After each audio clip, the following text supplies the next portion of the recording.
La última semana con equipos haciendo agujeros en las paredes, en el suelo, en el patio, buscando los tesoros escondidos de Escobar.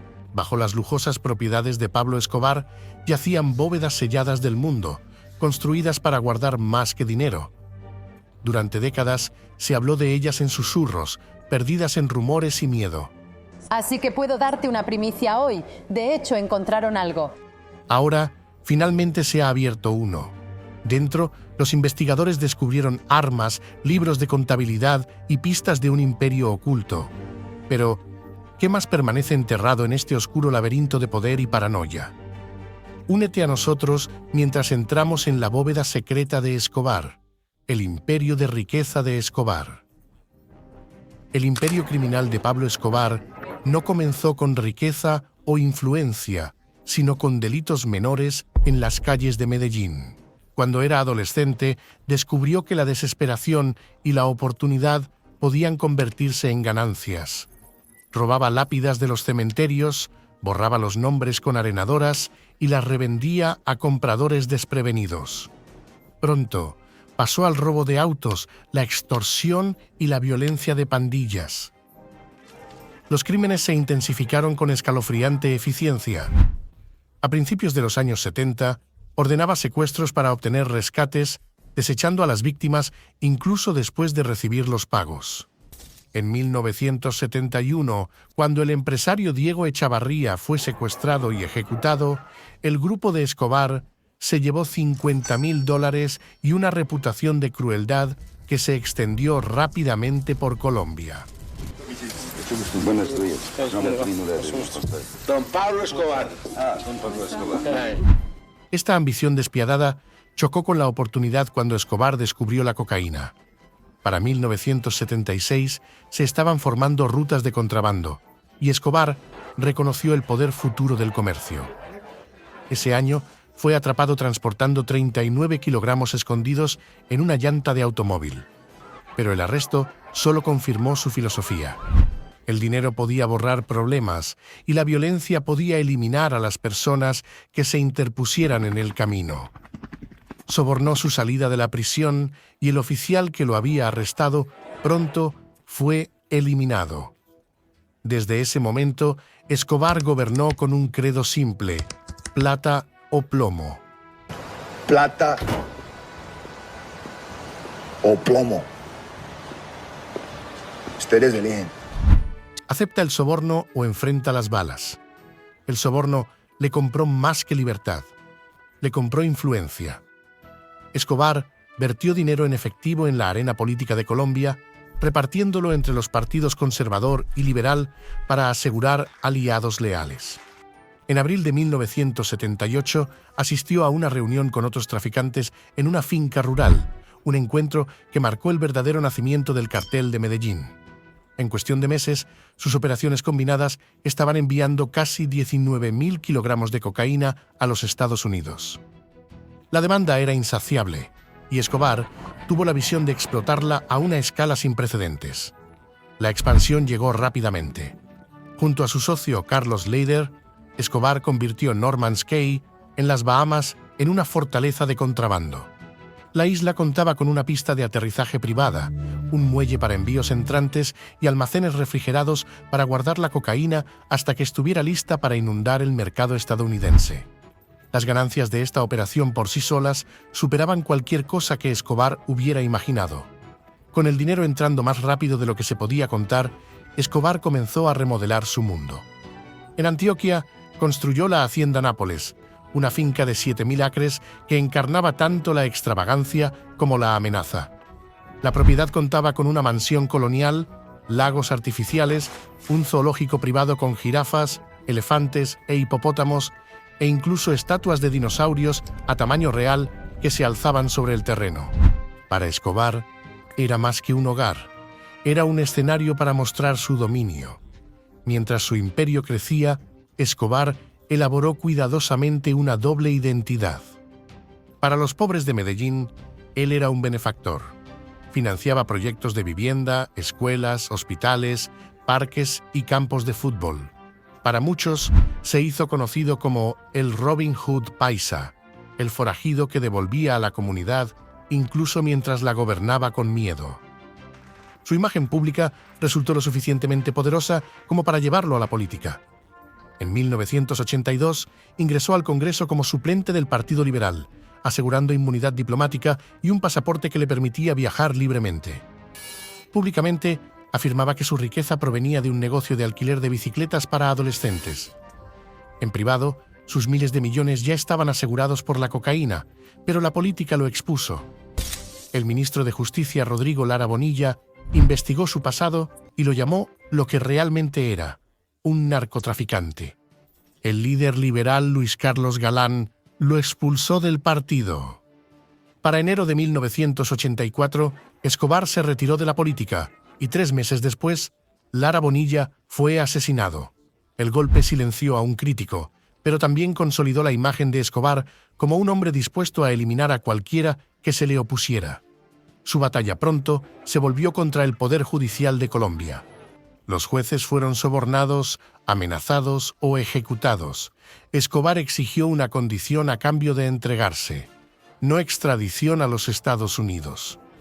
Cuando se lo negaron, financió a los extraditables, una red dedicada a luchar contra la extradición con bombas y balas. En noviembre de 1985, guerrilleros asaltaron el Palacio de Justicia, acabando con la vida de más de la mitad de los magistrados de la Corte Suprema de la Nación. Aunque nunca se probó la participación directa de Escobar, la sospecha se aferró a él. El máximo tribunal de Colombia declaró inválido el tratado de extradición, pero el triunfo fue de corta duración. El siguiente presidente lo reinstauró con Washington. Escobar tomó represalias atacando a la política misma. El 18 de agosto de 1989, Luis Carlos Galán, el mismo líder que lo había expulsado, fue asesinado por sus órdenes. Semanas después, Escobar bombardeó el vuelo 203 de Avianca en un intento de eliminar al sucesor de Galán, César Gaviria.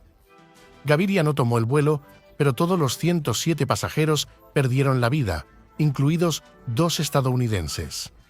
El ataque marcó un momento decisivo: el paso de Estados Unidos. Ciudadanos llevaron a Washington a una guerra directa con Escobar. Para finales de los años 1980, su imperio había alcanzado alturas inimaginables. El cartel de Medellín suministraba aproximadamente el 80% del mundo. Más de 15 toneladas ingresaban a Estados Unidos cada día, entregadas por flotas de aviones, barcos e incluso submarinos. Escobar se había convertido en el rey indiscutible de la... Pero con esa corona vino una riqueza a una escala que el mundo rara vez había visto. En el apogeo de su poder, el cartel de Escobar ganaba aproximadamente $420 millones cada semana. Su fortuna personal ascendió a un rango de 30 a 60 mil millones de dólares, equivalente a unos 80 mil millones de dólares hoy en día. En 1987, la revista Forbes lo reconoció como uno de los hombres más ricos del mundo, estimando su fortuna en 3.000 millones de dólares y manteniéndolo en la lista de multimillonarios durante 7 años consecutivos. Esa fortuna se reveló en propiedades, lujos y juegos de poder. Hacienda Nápoles seguía siendo su joya de la corona, una extraña mezcla de finca de lujo y parque temático surrealista. En Medellín, Escobar construyó el edificio Mónaco, una fortaleza de 8 pisos para su familia, equipada con piscinas, canchas de tenis, garajes seguros y una sala de pánico. En Guatapé construyó La Manuela, una mansión junto al lago nombrada por su hija, diseñada para fiestas lujosas y retiros familiares. En el Caribe reclamó un rincón privado de Isla Grande, donde una mansión con ventanas reforzadas, un helipuerto y una piscina se convirtió en su refugio. Su riqueza se extendía más allá de los bienes raíces. Escobar era un coleccionista obsesivo de autos, llenando garajes con máquinas raras y excéntricas. Poseía un Porsche 911 Carrera 3.0 RSR que una vez fue conducido por el campeón de Fórmula 1 Emerson Fittipaldi, un Cadillac Inque 8 Town Sedan al estilo del de Al Capone y uno de sus primeros vehículos del cartel, un Wartburg 311 azul. Su flota también incluía robustos Toyota Land Cruisers, apodados narcoyotas por su uso en operaciones del cartel, junto a raros Porsche 356A, una Harley Davidson que una vez perteneció a Frank Sinatra, e incluso la moto acuática que apareció en la película de James Bond, El espía que me amó. Muchos de estos vehículos fueron posteriormente destruidos en atentados con coches bomba o incautados por las autoridades, sus cascos quemados exhibidos en Hacienda Nápoles como inquietantes reliquias de su extravagancia. Tan vasto era el poder financiero de Escobar que una vez ofreció pagar toda la deuda nacional de $10.000 millones de Colombia a cambio de una garantía contra la extradición. Era una oferta que ilustraba tanto la asombrosa magnitud de su fortuna como la desesperación de un hombre que sabía que el dinero por sí solo ya no podía protegerlo de la justicia. Los miles de millones de Escobar llegaban en torrentes tan abrumadores que se convirtieron en una pesadilla logística. El dinero llegaba demasiado rápido para gastarlo, lavarlo o guardarlo en bancos. En su lugar, el efectivo se guardaba en almacenes, se escondía detrás de paredes, se enterraba en campos o se guardaba en bóvedas subterráneas. Su hermano Roberto, el contador del cartel, admitió más tarde que casi el 10% de todo el dinero almacenado, más de $2.000 millones cada año, se perdía por ratas, moho y daños por agua. El desperdicio apenas hizo mella en el tamaño de la fortuna. Las soluciones rozaban lo absurdo. El cartel gastaba alrededor de $2.500 cada mes solo en bandas elásticas, simplemente para mantener juntos los fajos de dólares. En una ocasión, mientras estaba escondido, Escobar quemó $2 millones en billetes solo para mantener a su hija caliente durante una noche fría. El dinero se había vuelto tan abundante que se trataba como combustible, leña o basura. Las casas de seguridad del cartel también funcionaban como bóvedas. Detrás de muros de concreto, las fortunas estaban apiladas del suelo al techo. Granjas en toda Antioquia ocultaban barriles sellados de billetes, muchos de los cuales permanecen enterrados y sin descubrir décadas después. Algunos escondites compartían espacio con armas, libros de contabilidad y evidencia del alcance del cartel. Se difundieron rumores de túneles debajo de las propiedades, cámaras de tortura disfrazadas de almacenes y pasajes de escape custodiados por puertas ocultas. Si cada rumor era cierto, apenas importaba. El misticismo de la riqueza oculta de Escobar creció más que el propio hombre. La paranoia de Escobar alimentaba su necesidad de ocultamiento. No confiaba en ningún banco, ningún contador y solo en un puñado de familiares. El dinero se enterraba, no se equilibraba. Los registros se mantenían en libros secretos, no en libros que pudieran ser rastreados. Cada bóveda era tanto una garantía de supervivencia como un símbolo de miedo, prueba de que la riqueza significaba poco si no podía ser protegida de rivales, el Estado o la traición. A pesar de todo su poder, Escobar no pudo escapar del colapso de su imperio. Cuando Pablo Escobar fue abatido, Colombia estalló de alivio. Pero incluso mientras las autoridades celebraban su muerte, comenzó a desarrollarse otro misterio. ¿Qué había pasado con los miles de millones de dólares que Escobar había escondido? El descubrimiento de bóvedas secretas. El imperio de Pablo Escobar comenzó a revelar sus capas ocultas mucho antes de su caída final. A principios de la década de 1980, se difundieron rumores de escondites secretos dispersos por toda Colombia y más allá.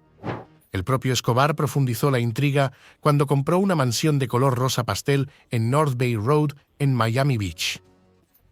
La propiedad frente al mar de 4 habitaciones con acceso directo a la bahía de Biscayne se hizo famosa entre los locales, quienes sospechaban que se usaba tanto como escondite del cartel como lugar de almacenamiento. A mediados de la década de 1980, las autoridades estadounidenses confiscaron la mansión, convencidas de que ocultaba cajas fuertes dentro de sus paredes y cimientos. El gobierno intensificó su búsqueda a medida que el poder de Escobar comenzó a decaer a principios de la década de 1990. La policía y los soldados allanaron sus propiedades y almacenes, derribando paredes y excavando en los patios. En la Hacienda Nápoles, su gran finca, descubrieron bóvedas subterráneas. Sin embargo, A pesar de la magnitud de estas redadas, solo surgieron fragmentos de la fortuna oculta. Después de que Escobar fuera abatido, su viuda e hijos huyeron a Argentina, afirmando que no les quedaba nada. Su hijo, ahora conocido como Sebastián Marroquín, más tarde escribió sobre el imperio de su padre, pero insistió en que la familia nunca vio ninguno de los miles de millones que una vez estuvieron bajo el control de Escobar. En 2016, la mansión de Escobar en Miami volvió a aparecer en los titulares.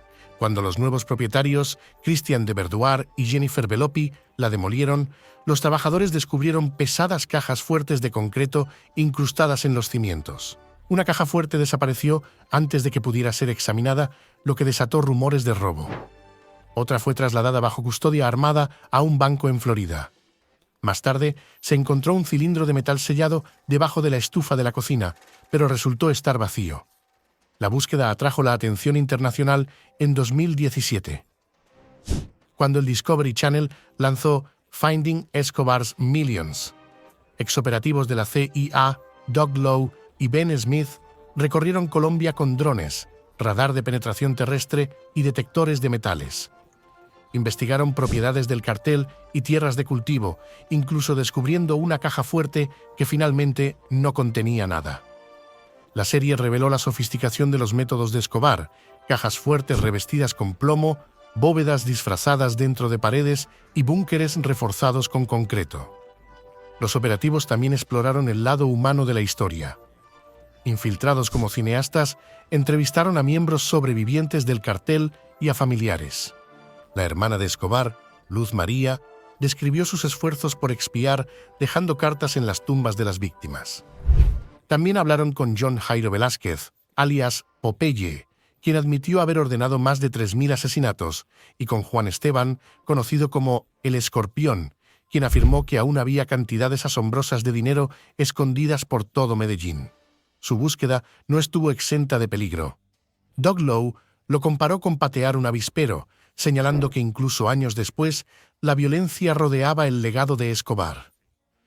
La leyenda se reavivó en 2020 cuando el sobrino de Escobar, Nicolás, afirmó haber descubierto $18 millones dentro de una de las antiguas casas de su tío en Medellín.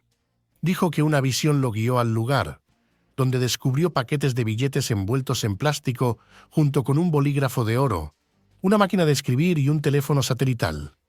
La mayor parte del dinero se había deteriorado más allá de su uso, destruido por las condiciones de humedad. Nicolás admitió haber encontrado otros escondites en el pasado, pero se negó a compartir detalles. A lo largo de las décadas, los periódicos colombianos han publicado fotografías de descubrimientos reales.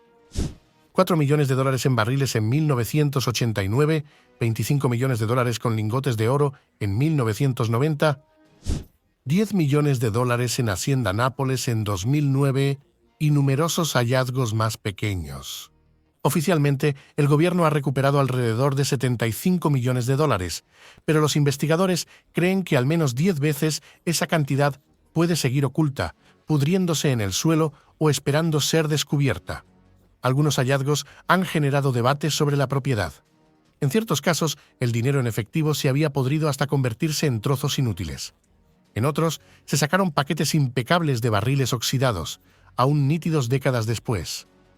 Un agricultor en Antioquia desenterró tambores de dólares tan bien conservados que parecían recién enterrados, lo que provocó discusiones sobre si debería ser recompensado o despojado del hallazgo por completo.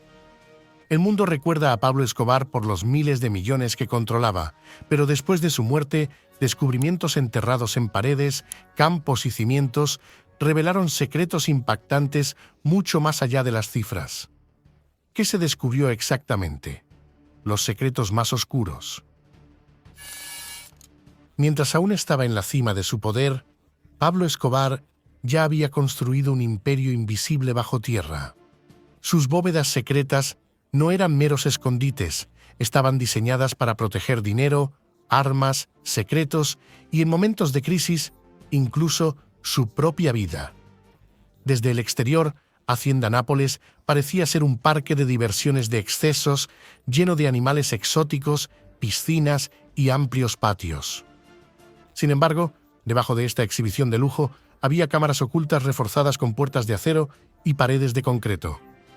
Estas habitaciones subterráneas revelaron la verdad. La finca era tanto una fortaleza como un símbolo de riqueza.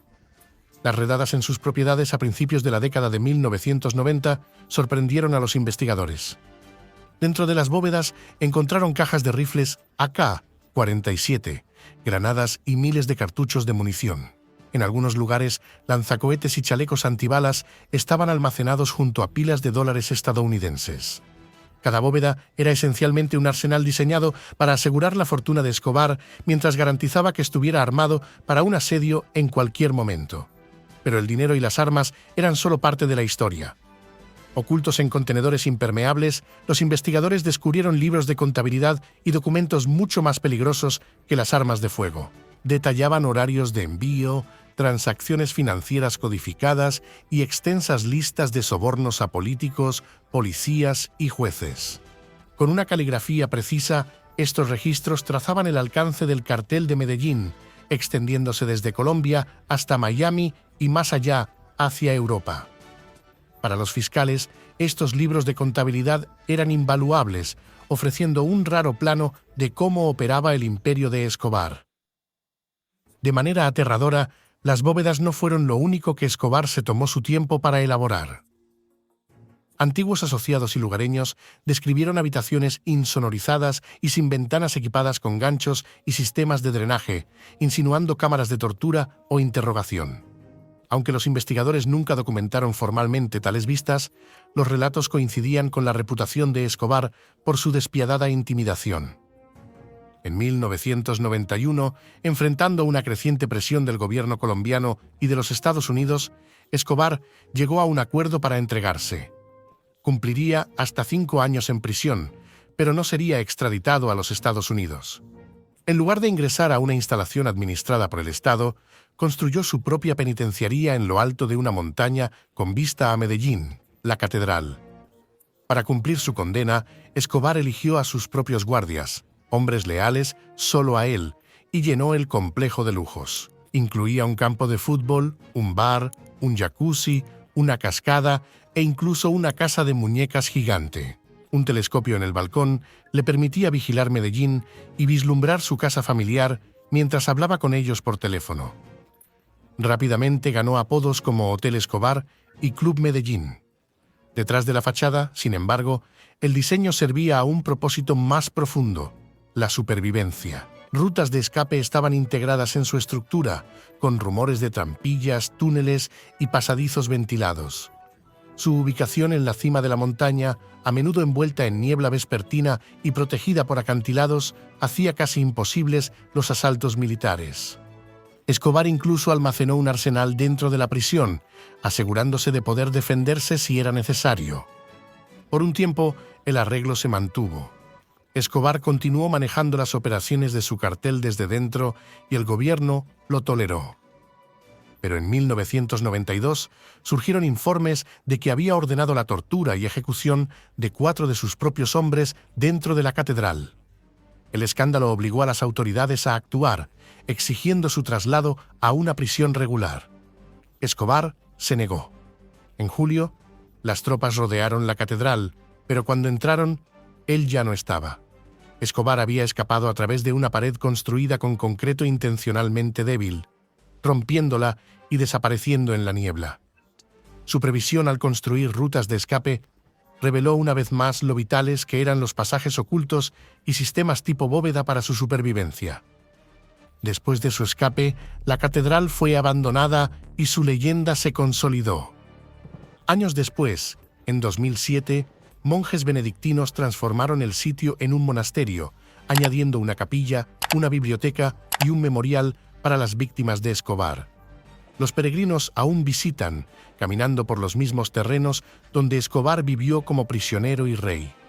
Incluso después de su muerte, persistieron las historias de túneles. Un informante del FBI afirmó que Escobar construyó catacumbas subterráneas equipadas con circulación de aire, lo que le permitía esconderse bajo tierra durante días. Las redadas colombianas en casas seguras de Medellín descubrieron ejes parciales y pasadizos recién excavados, reforzando las afirmaciones. Estos descubrimientos sugerían que su obsesión con el ocultamiento iba más allá de almacenar dinero. Diseñó sistemas de escape destinados a mantenerlo siempre un paso adelante. Sin embargo, esta misma mentalidad lo llevaría directamente a la trampa de su enemigo. El comienzo del fin. La participación estadounidense en la búsqueda de Pablo Escobar comenzó en 1989, cuando el presidente George H.W. Bush autorizó una misión encubierta conocida como Operación Sombra Pesada. Su propósito era ayudar a Colombia a desmantelar el cartel de Medellín. Ese agosto, los Estados Unidos desplegaron Centra Spike, una unidad de señales del ejército de élite especializada en rastrear fugitivos a través de transmisiones de radio y teléfono interceptadas. Su vigilancia obligó a Escobar a esconderse y proporcionó la inteligencia que llevó a la caída de su poderoso aliado, José Rodríguez Gacha. Sin embargo, a pesar de años de monitoreo, Escobar siempre escapaba, protegido por leales dentro de la policía y el ejército de Colombia. A mediados de 1991, Escobar aseguró un acuerdo controvertido con el gobierno colombiano. Se le permitió retirarse a la catedral. Sin embargo, cuando ese arreglo colapsó el 20 de julio, 1992, Escobar se convirtió inmediatamente en una presa. En Maryland, el embajador de los Estados Unidos, Morris D. Busby, fue despertado por 2 llamadas telefónicas. La primera trajo noticias largamente esperadas. El presidente César Gaviria finalmente había ordenado el traslado de Escobar desde la catedral, algo que Busby había instado durante más de un año. La segunda fue devastadora. Escobar ya había salido y desaparecido en Medellín con 9 de sus hombres. En el Palacio Presidencial en Bogotá, Gaviria se enfureció al confirmarse los informes del desastre. No se había llevado a cabo ningún asalto como él ordenó. En cambio, el viceministro de Justicia y el jefe de prisiones habían entrado en la catedral sin autorización, solo para ser tomados como rehenes. La credibilidad de la nación se derrumbó en una noche, junto con años de presión de Estados Unidos, cientos de vidas y millones en financiamiento encubierto. Durante meses, Gaviria había resistido una mayor implicación estadounidense, pero la humillación cambió su postura.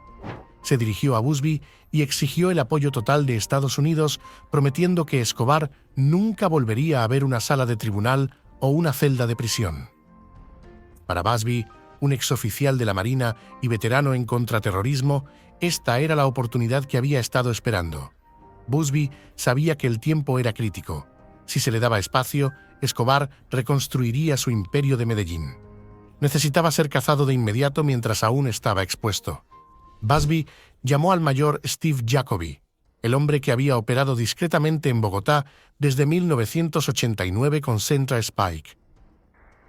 Jacoby y su equipo habían escuchado las llamadas de Escobar durante años, memorizando su tono calmado y medido, su español pulido salpicado de inglés mientras ordenaba secuestros, reorganizaba operaciones y hablaba tiernamente con su esposa en el mismo aliento.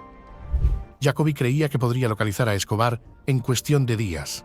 El verdadero desafío era si los colombianos podrían actuar con suficiente rapidez. Sus redadas eran lentas, corruptas y a menudo se filtraban directamente a Escobar. Busby concluyó que solo una unidad podría cerrar la brecha: Delta Force, el equipo antiterrorista más secreto de Estados Unidos. Dentro de la bóveda de acero de la embajada, Busby, Jacoby, el jefe de la DEA Joe Toft y el jefe de la estación de la CIA Bill Wagner debatieron sus opciones. La ley colombiana prohibía tropas extranjeras, pero Busby argumentó que Delta podría operar sin ser detectado, disfrazados de entrenadores y asesores. Todos coincidieron en que Escobar nunca sería capturado con vida. Las prisiones y los juicios ya habían fracasado. Esta vez, la caza terminaría con la muerte. Washington respondió rápidamente. El presidente Bush, profundamente involucrado en la guerra contra la cocaína, respaldó personalmente el plan.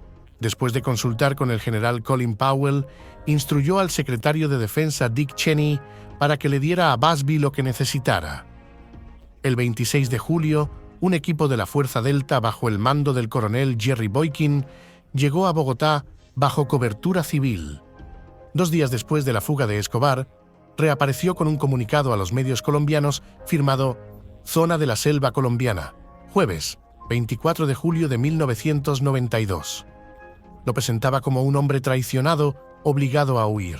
Afirmó que la traición del gobierno no le había dejado otra opción que escapar e incluso propuso un nuevo acuerdo: regresar a prisión si las Naciones Unidas garantizaban su seguridad. Al mismo tiempo, sus llamadas telefónicas a abogados fueron interceptadas por Centra Spike. Escobar acusó a los Estados Unidos de interferir en los asuntos de Colombia, instruyendo a sus abogados para presionar al presidente Gaviria sobre la supuesta implicación estadounidense. Fue un intento calculado de generar resentimiento contra el gobierno y Washington, pero Gaviria se mantuvo firme.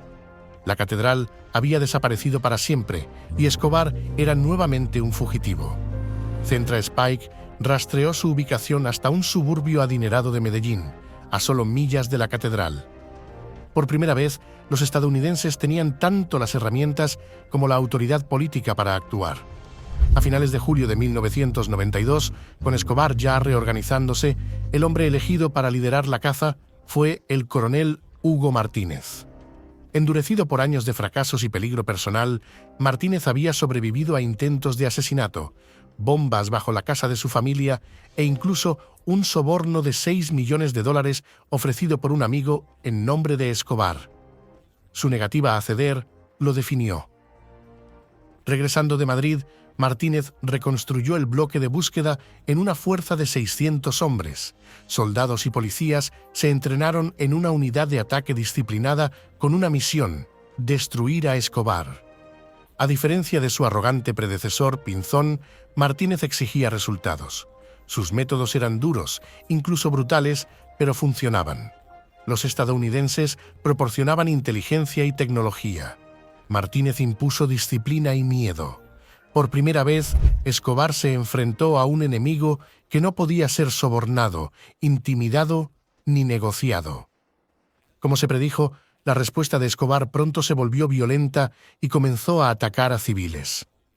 A pesar de miles de millones gastados y herramientas de rastreo avanzadas, Escobar seguía siendo elusivo. Centra Spike localizaba sus llamadas con precisión. Delta y el bloque de búsqueda asaltaban escondites con creciente rapidez. Aún así, Escobar se adaptó, escapó y contraatacó con bombas y ejecuciones. Cuando el bloque de búsqueda eliminó a Brands Tyson Muñoz, uno de los sicarios más temidos de Escobar, Escobar respondió de inmediato y 3 policías perdieron la vida ese mismo día. Los funerales se volvieron rutinarios, con viudas desmayándose y oficiales enterrados semanalmente, víctimas de los informantes de Escobar y fuera de Medellín. Su apoyo colapsó. El punto de inflexión fue la masacre de la librería. La indignación obligó al gobierno a declarar a Escobar enemigo público número 1, ofreciendo una recompensa de $5.000 millones, alrededor de $6,5 millones por su captura. Fue la mayor recompensa ofrecida en Colombia. Pronto surgió una nueva fuerza, los Pepes, abreviatura de perseguidos por Pablo Escobar.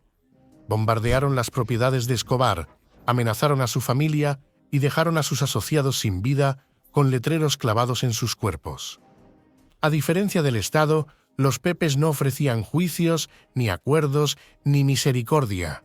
Su campaña dejó claro que cualquiera vinculado a Escobar pagaría con sangre.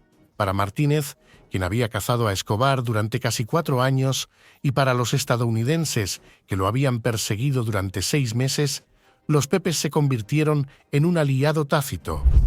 Su campaña de coches bomba, asesinatos y amenazas devastó la red de Escobar. Públicamente, los estadounidenses condenaron la violencia. En privado, reconocieron su efectividad.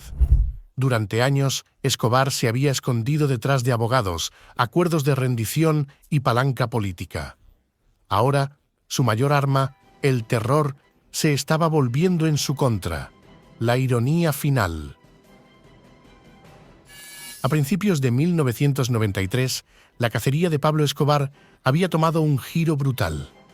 En la sede del bloque de búsqueda en Medellín, el coronel Hugo Martínez guardaba un cajón lleno de fotografías de los muertos.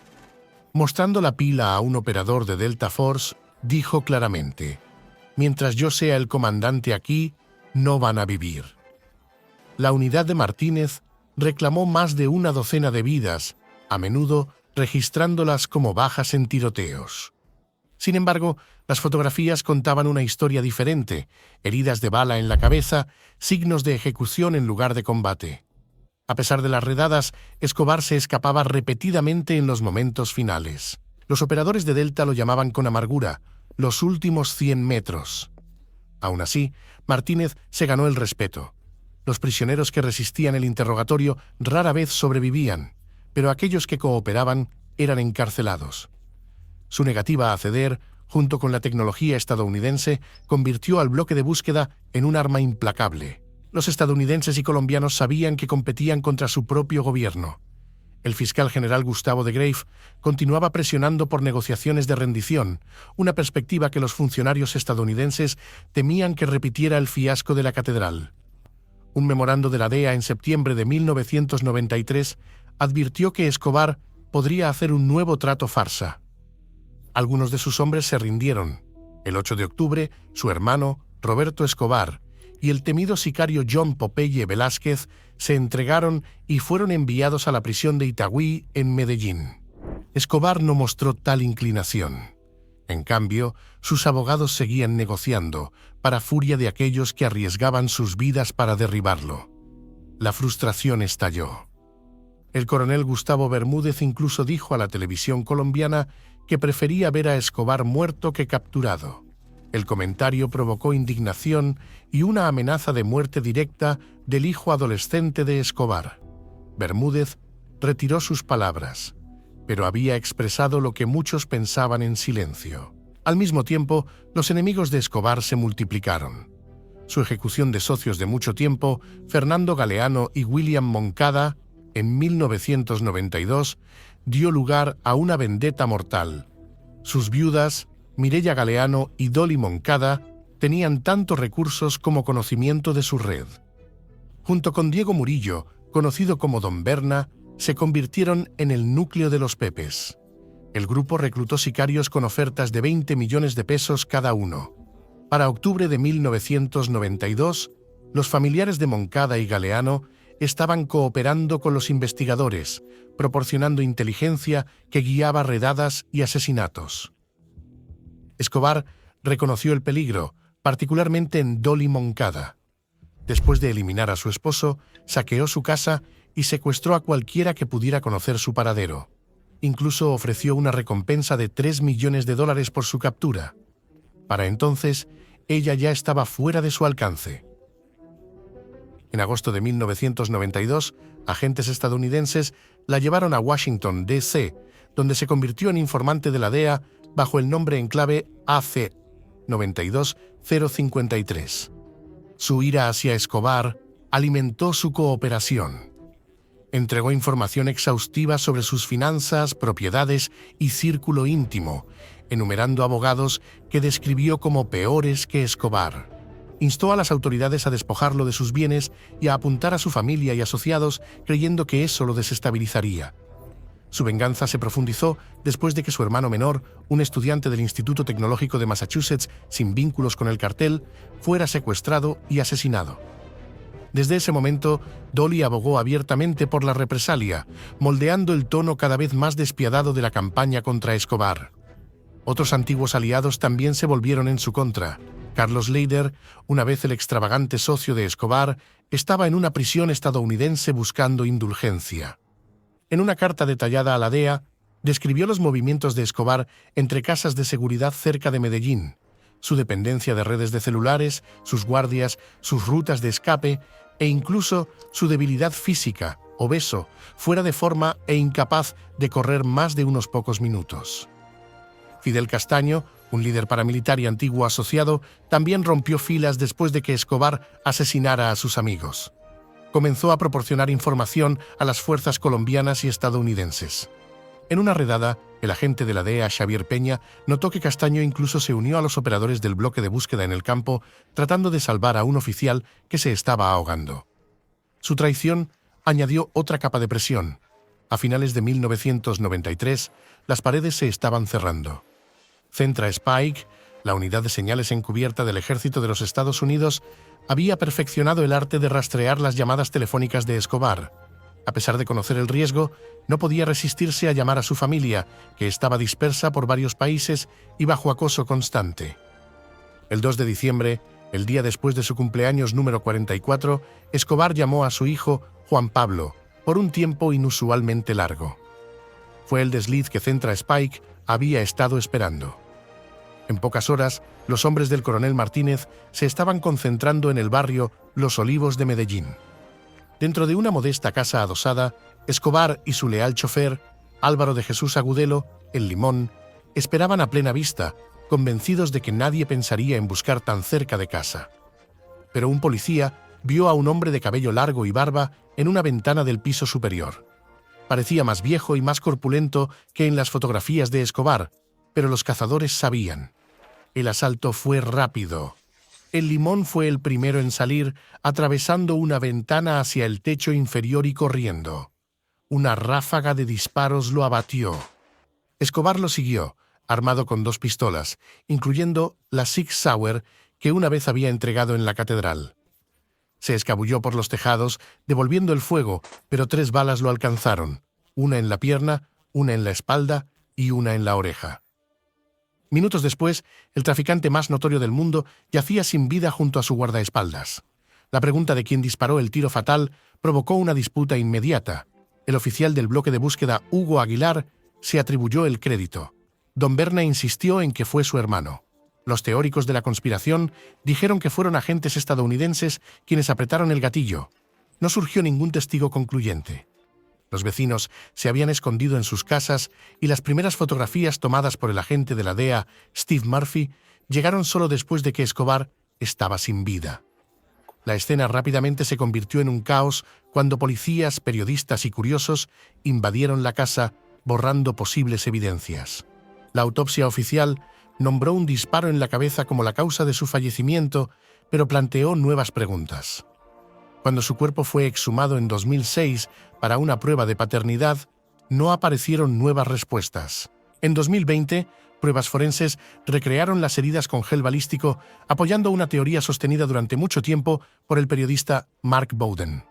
El disparo en la cabeza fue realizado con una pistola de 9 milímetros, probablemente a corta distancia, no con un rifle. La herida no mostraba un tatuaje claro de pólvora, lo que sugiere que el cañón pudo haber sido presionado directamente contra su cabeza o que el residuo simplemente no se registró. Algunos investigadores vieron esto como prueba de autolesión, recordando la promesa de Escobar de nunca ser capturado con vida. Otros sospechaban de un golpe de gracia dado por uno de sus cazadores. El informe oficial del forense, curiosamente acompañado de un comunicado de prensa, se esforzó en negar el autolesionarse, alimentando la sospecha en lugar de resolverla. A pesar de la incertidumbre, un hecho permaneció. El reinado de Escobar terminó ese día. Su cuerpo, bajado del tejado, fue fotografiado con sombría satisfacción por el bloque de búsqueda. Para muchos colombianos, era la libertad después de años de terror, mientras que para otros solo significaba que una forma de violencia había sido simplemente reemplazada por otra, ya que los Pepes continuaban su campaña con la tácita tolerancia del Estado. Para el mundo, la imagen del cadáver de Escobar en Medellín mostraba el cuerpo de un hombre que había sido cazado, traicionado y acorralado en la misma ciudad que una vez lo había adorado. Gracias por vernos. Nos vemos en nuestro próximo video.